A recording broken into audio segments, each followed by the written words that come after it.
semester 1 Fakultas Ekonomi dan Bisnis Prodi S1 Manajemen dari Universitas Esa Unggul Kampus Harapan Indah Bekasi. Dengan NIM 2021 01011392. Pada kesempatan kali ini saya akan mempresentasikan salah satu materi di semester 1 yakni ragam bahasa. Maksud orang lain. Dalam komunikasi bahasa dapat dibagi menjadi dua, yaitu bahasa lisan dan bahasa tulis, yang memiliki unsur pembentuk bahasa yaitu kosakata, frase, klausa, kalimat, dan paragraf hingga akhirnya membentuk sebuah wacana. Menurut Bahman dalam buku Sri Satata bahwa ragam bahasa adalah variasi bahasa menurut pemakaian yang berbeda-beda. Menurut topik yang dibicarakan, menurut hubungan pembicara, kawan bicara, orang yang dibicarakan, serta menurut media pembicara. Dengan kata lain, ragam bahasa adalah variasi bahasa yang terjadi karena pemakaian bahasa.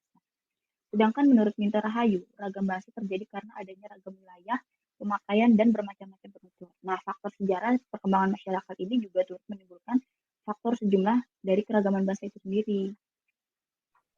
Kemudian di sini kita akan membahas mengenai jenis-jenis ragam bahasa. Jenis-jenis ragam bahasa terbagi menjadi 7. Yang pertama adalah ragam bahasa menurut media atau sarana.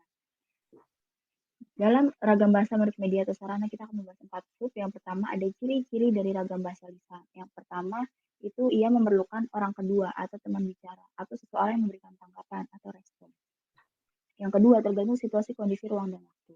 Yang ketiga tidak harus memperhatikan unsur gramatikal, hanya perlu intonasi serta bahasa tubuh. Yang keempat berlangsung secara cepat. Yang kelima sering dapat berlangsung tanpa alat bantu atau media. Yang keenam kesalahannya langsung dapat dikoreksi.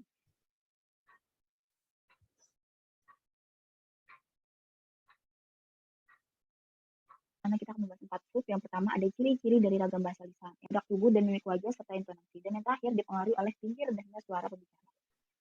Sub yang kedua mengenai ketentuan-ketentuan ragam tulis. Yang pertama menggunakan ejaan resmi atau ejaan yang disempurnakan. Yang kedua menghindari unsur kedaerahan agar dapat dipahami oleh segala pihak. Yang ketiga memakai fungsi gramatikal secara eksplisit.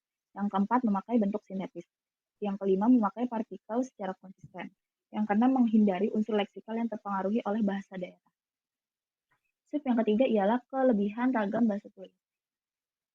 Kelebihan ragam bahasa tulis yang pertama, informasi yang disajikan bisa dipilih untuk dikemas sebagai media atau materi yang menarik dan menyenangkan. Yang kedua, umumnya memiliki kedekatan budaya dengan kehidupan masyarakat. Yang ketiga, sebagai sarana untuk memperkaya kosakata. Yang keempat, dapat digunakan untuk menyampaikan maksud, membeberkan informasi, atau mengungkap unsur-unsur emosi sehingga mampu mencanggihkan wawasan si pembaca. Sub yang keempat, kelemahan dari ragam bahasa tulis. Yang pertama, alat atau sarana yang memperjelas pengertian seperti bahasa lisan tidak ada. Akibatnya, bahasa tulisan harus disusun lebih sempurna. Yang kedua, tidak mampu menyajikan berita secara lugas, jernih, dan jujur. Jika harus mengikuti kaidah-kaidah bahasa yang dianggap cenderung miskin daya pikat dan nilai jualnya. Yang ketiga, tidak ada dalam bahasa tulisan tidak dapat dipakai pada tempat-tempat resmi. Dan nilai ragam baku lisan ini bergantung pada besarnya medium atau media ilmiah itu. Yang pertama, berasal dari suatu wilayah atau daerah tertentu. Nah, ragam dialek ini adalah variasi jelas perbedaannya dengan yang digunakan oleh kelompok. Nah, itu ada contoh ragam dialek. Contohnya, gue udah baca buku itu. Kemudian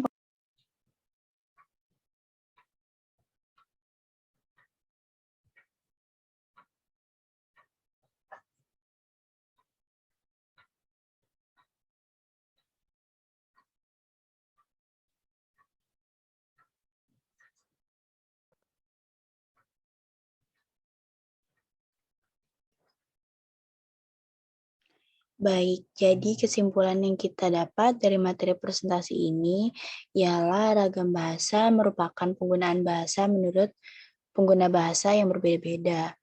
Berdasarkan pada topik yang diutarakan, hubungan antar sesama penggunanya, lawan bicara, dan orang yang dibicarakan. Bahasa memiliki peranan penting dan menjadi bagian yang tidak dapat dipisahkan dari kehidupan manusia. Seperti yang telah saya sampaikan pada sebelumnya, ragam bahasa ini memiliki banyak jenis.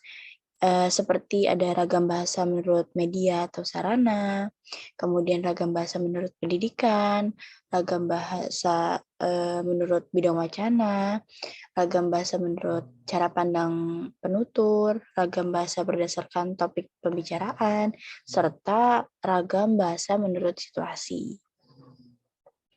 Sekian pembahasan materi yang dapat saya sampaikan. Saya berharap materi yang telah saya sampaikan dapat bermanfaat, juga dipahami oleh saya serta rekan-rekan yang telah menyimak pembahasan materi ini sampai tuntas. Terima kasih saya ucapkan. Wassalamualaikum warahmatullahi wabarakatuh.